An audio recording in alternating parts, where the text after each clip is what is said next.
Hi, I'm Adam, the Crystal GridMaker. I'm here today with a bunch of crystals and I'm going to make a quick grid about grounding. There's been a lot of things that have happened in the past year and in the past couple months that have been pretty stressful, so I figured a grid for grounding would be definitely helpful. Alrighty, so thanks for being in my office today, Adam. Really excited to have you here. And how do you come up with these grids? Like, what's your process? Is it like a download? Do you have an idea in mind? Do the crystals tell you what to do, or how does that work for you? Well, I like to think of it as going with the flow. I tend to just start picking out stones and what resonates, what doesn't resonate. If I have a specific purpose or vision in mind beforehand, that will kind of help me guide to what stones I'll use. For instance, if I'm looking for a grid that's heavily based around clearing, I would usually use something like kyanite or selenite because those stones are both very grounded and they'll be able to clear things a lot easier than, say, another stone. But if I would do something like grounding, like today's grid, I would use something like ruby or obsidian, stuff like that. I do have ruby, but I actually wasn't really guided to use obsidian today, so that's why I'm using ruby. Awesome. Well, go ahead, let's see your process. I'm super excited. Alrighty, so first I'm gonna kind of like lay out what stones I have today. The bowl right here, this has a mix of quartz, clear quartz, and amethyst, which are both really common stones that you'll see in crystal shops and stuff like that, but they're really good. I like to think of quartz as kind of like a conduit or like wires in electronics, stuff like that. They're really good for processing information and for basically moving energy around. Same thing with amethyst, really. The only difference with amethyst is I think of amethyst as a little bit more of a sponge, kind of. Like it can absorb a lot of energy, so that's really useful. So we have the bowl of mixed amethyst and quartz. We have an amethyst wand, which I will be using today as well. It has a very deep shade of purple, which is awesome. We have tiger's eye right here. This is a polished tiger eye. I like to call these river stones because they remind me of river stones. They remind me of the stones that you could skip really well. We have more amethyst over here. We have labradorite. Labradorite is very commonly found in jewelry because it reflects light in a very specific way that shows different colors whenever you look at it in a different setting or a different light, or whenever you move it around. That's why I kind of like, whenever I pick up a labradorite, I will always look at it in multiple different ways. I'll move it around just because I think it looks nice. You have more Himalayan quartz right here. You have two quartz vogels. This one is a bit more precisely cut. Vogels are super useful because they will take in energy from one point and bring it into the other. But what they do is they split the energy up and they focus it onto a point, so it's much more focused and precise. This one is the same thing. This one's just a little bit more roughly chopped, but it still does the same purpose. It won't be as precise or as focused as the other one, but it still does the same thing, which is really cool. This big guy right here, this one is a smoky quartz celestial as well. And we have more smoky quartz right here. I really like smoky quartz because smoky quartz does everything that normal clear quartz would do, except it also is very grounding, such as obsidian or ruby.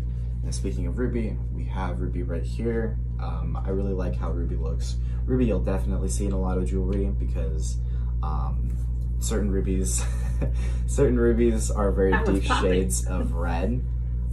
This one is more of a deep purple kind of color, but nonetheless, they're all really nice. And then you have rutilated quartz right here. It's called rutilated because it's hard to see on the camera. Can you put this one closer to the camera? Sure. Or not zoom in, but like just bring this. Yeah. Sorry. Rutilated quartz is called that because inside of that stone there are multiple different lines. It just kind of is how the stone is formed over a very long period of time. So this stone is Unakite, and Unakite is also in the similar shape to Tiger's Eye over here. I like to think of this as the stepping stone, or the skipping stone shape, because it's very flat, very polished. Unakite's a very nice stone to have because it's also very grounding. It's a high vibration, high frequency stone. High vibration, high frequency basically means that they're very positive. In terms of people, they're the kind of like, it's very outgoing and very positive. Like you're happy to be around it, basically. And then right here, you have Black Moonstone. Black Moonstone is also, it's not from the moon, unfortunately, but Black Moonstone is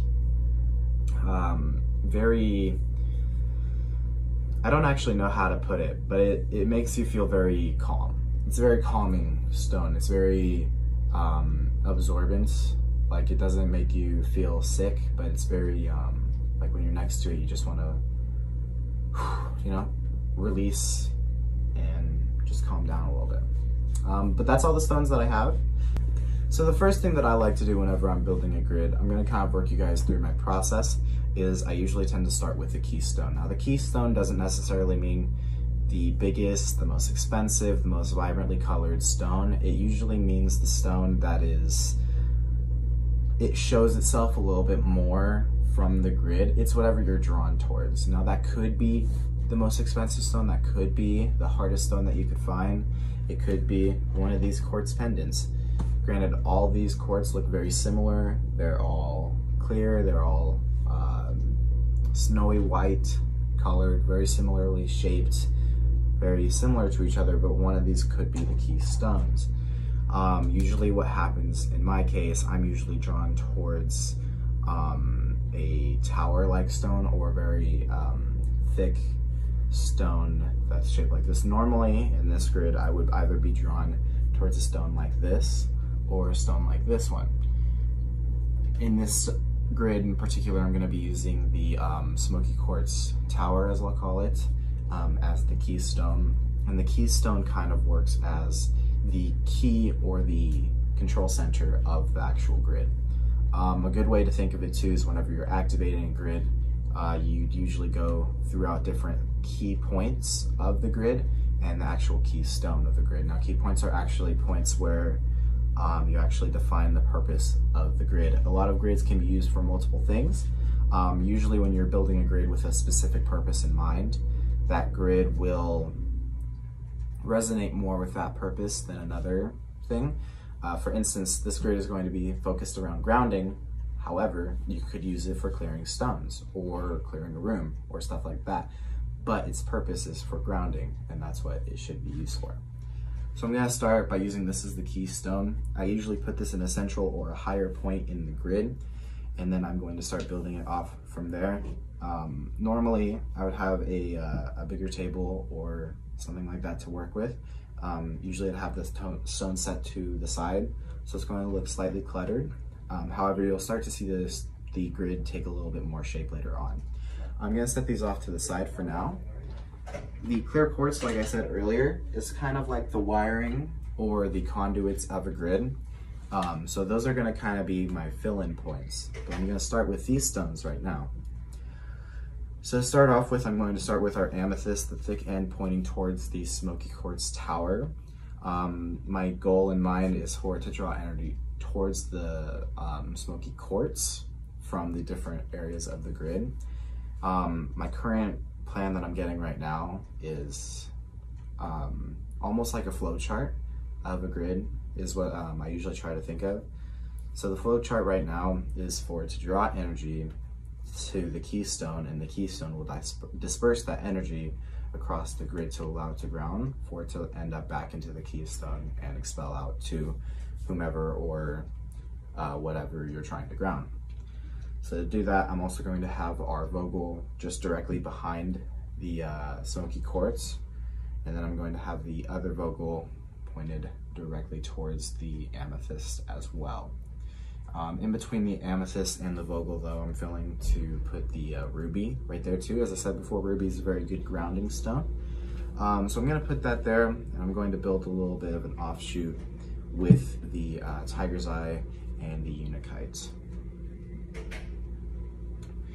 We also have our smoky quartz, our related quartz and our smoky quartz. I'm also going to put those directly next to the unakite and tiger's eye, and coming off from those in the back of the vogel is going to be our labradorite and our Himalayan quartz, with our amethyst and our moonstone kind of in the center of that little space. Now with our quartz, this is where I like to do kind of the filling. So I kind of have a bit of a vision beforehand. It's kind of what the stones kind of connect with me, kind of tell me where they want to go. Perhaps I'll move stones in a different area or move them aside from each other. But for right now, I'm going to start kind of doing the fill-ins. So I'm just going to start getting the quartz. I'm going to kind of start doing whatever comes naturally. So keeping that flow chart in mind, I know that I want the energy to be drawn this way and then dispersed out through this section of the grid. So I'm going to kind of create a central grid right in the middle, because I want it to kind of start its grounding process right in the middle here. Sure.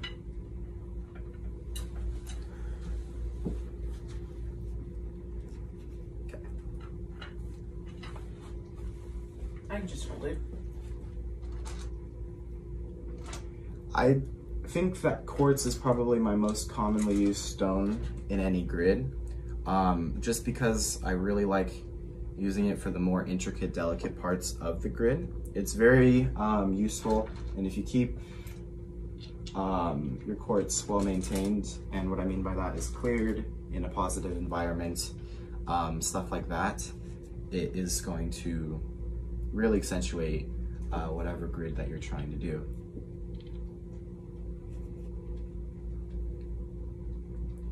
And also kind of a funny thing is whenever I'm making a grid, I tend to see a face almost. Like the grid kind of develops its own personality with me a little bit. And a lot of people it doesn't, because a lot of people just don't really care about it that much. But I tend to find that you'll always see kind of like a face or something, and that honestly happens a lot too whenever you're drawing something. Things like that as well.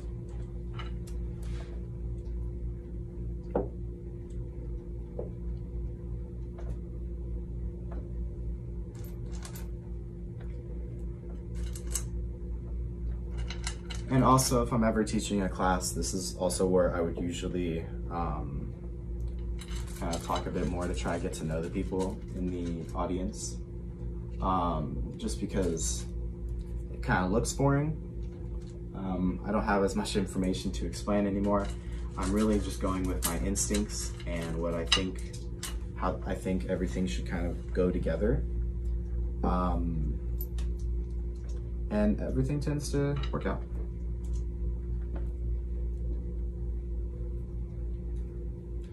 I usually get a lot of questions about how to build a grid, which I recommend a book for. But I usually get questions about how to build a grid, and I will always say kind of just go with your instinct. And as long as your instinct is good, or as long as you have a good intention in mind, then the grid will come out pretty well as well.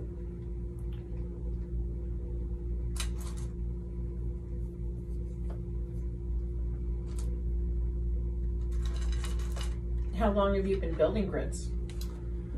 I've been building grids for about 10 years now, a very long time.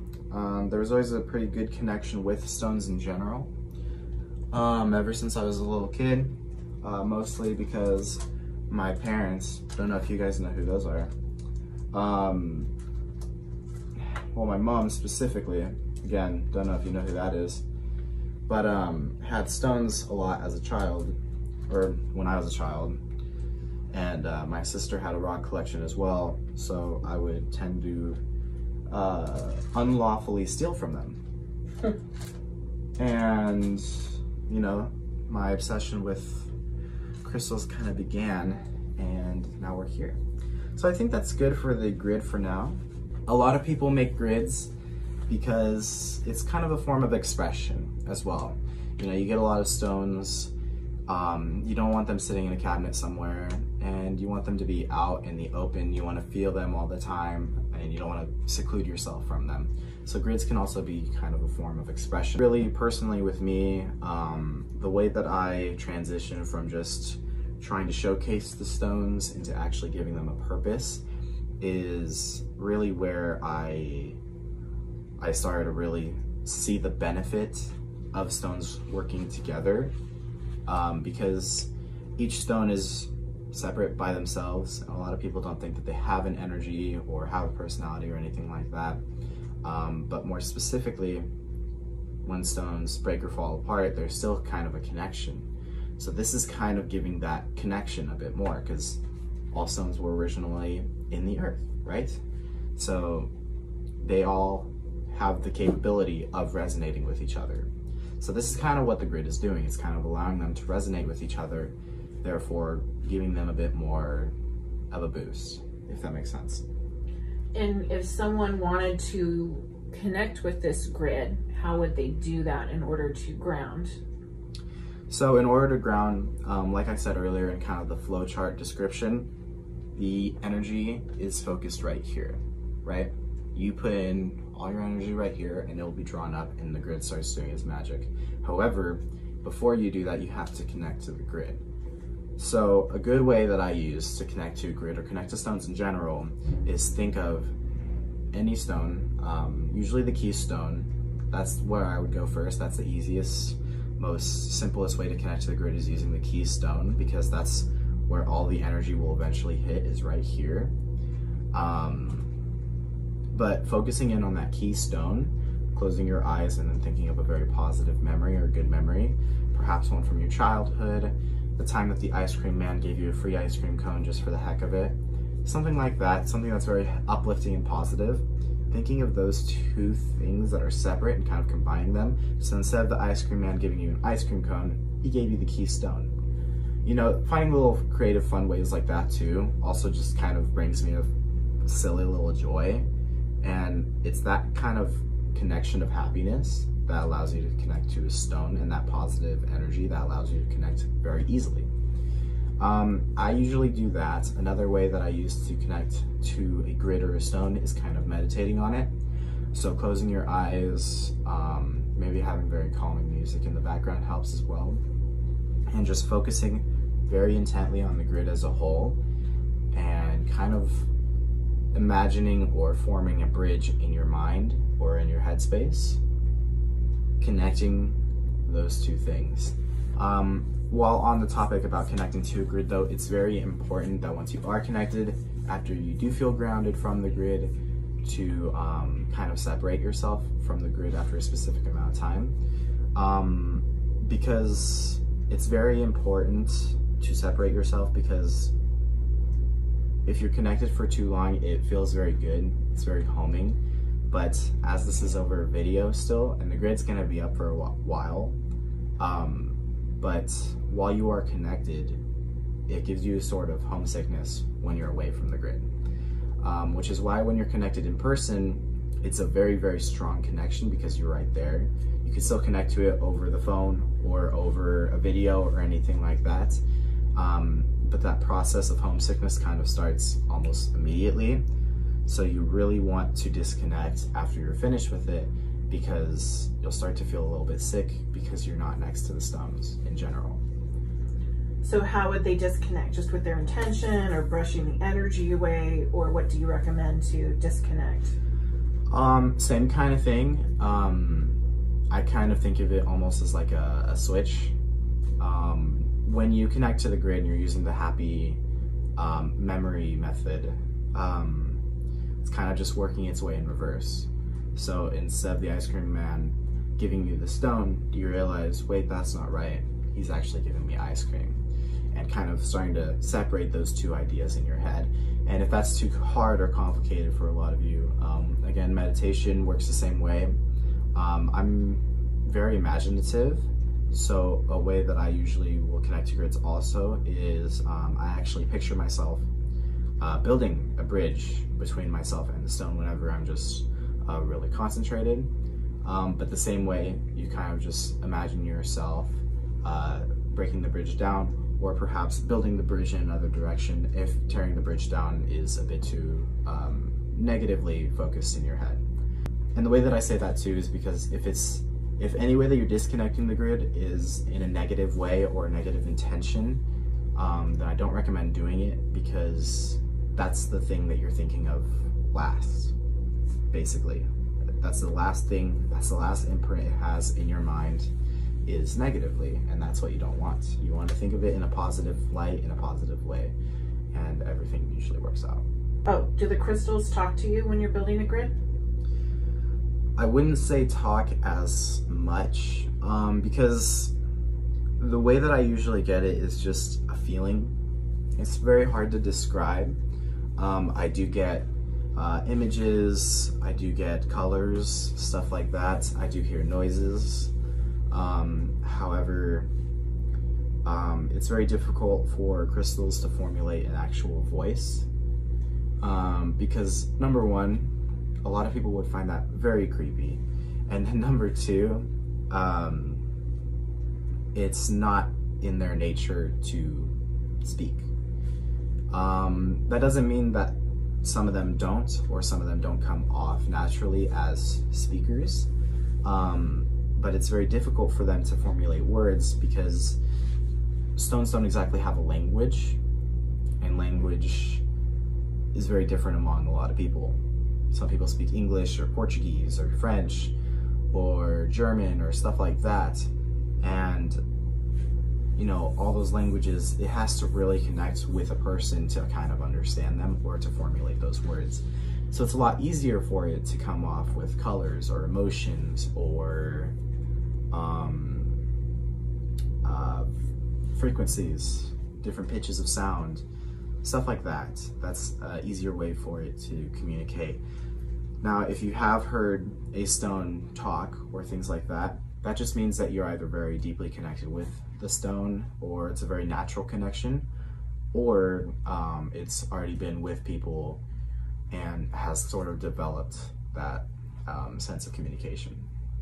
Have you ever had a stone kind of tell you its story of where it was, or where it came from in the world, or how it was formed? Well, yeah, so a lot of stones, some stones don't, but some stones do come across almost like a GPS tracker, because it kind of leaves, again, I'm a very imaginative and I'm a very visual person, so I tend to think of a stone like when you're carrying it around, it almost leaves a bit of a trail behind it, just whatever point it was in space at that moment is just that trail that it leaves. So from the moment that it's kind of starts to form, it begins its trail, and then it gets moved, gets mined, it gets polished, kind of leaves its trail across all those time. It leaves its influence there as well. So it kind of remembers that. And another way to think of it too is each tiny like cut of the stone, polish of the stone, is kind of another way of just remembering all the things that the stone has gone through or been through.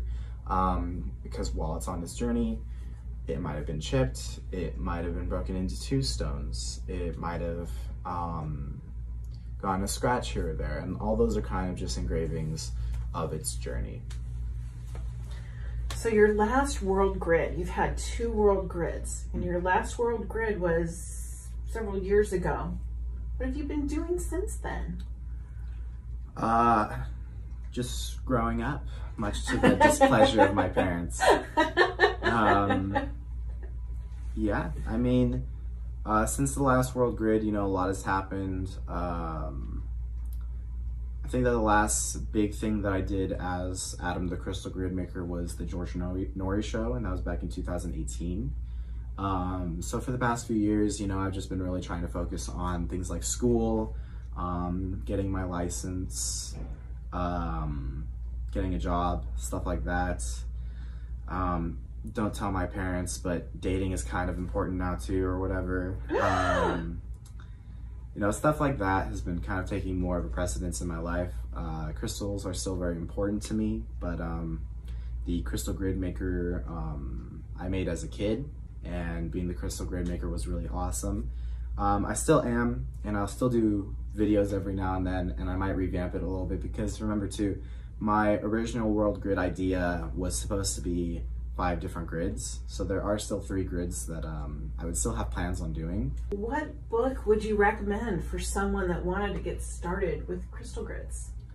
Well, funny you mentioned that. I actually have written a book called How to Build a Crystal Grid, and I have a lot of very helpful videos just on YouTube. Well, thanks so much for joining us. It's so good to see you. I'm gonna start crying if I talk about it too much, but I absolutely love your natural gifts and abilities, and just being and bearing witness to this and feeling this energy in my office is just so awesome. So very blessed, very grateful. Thank you. Awesome.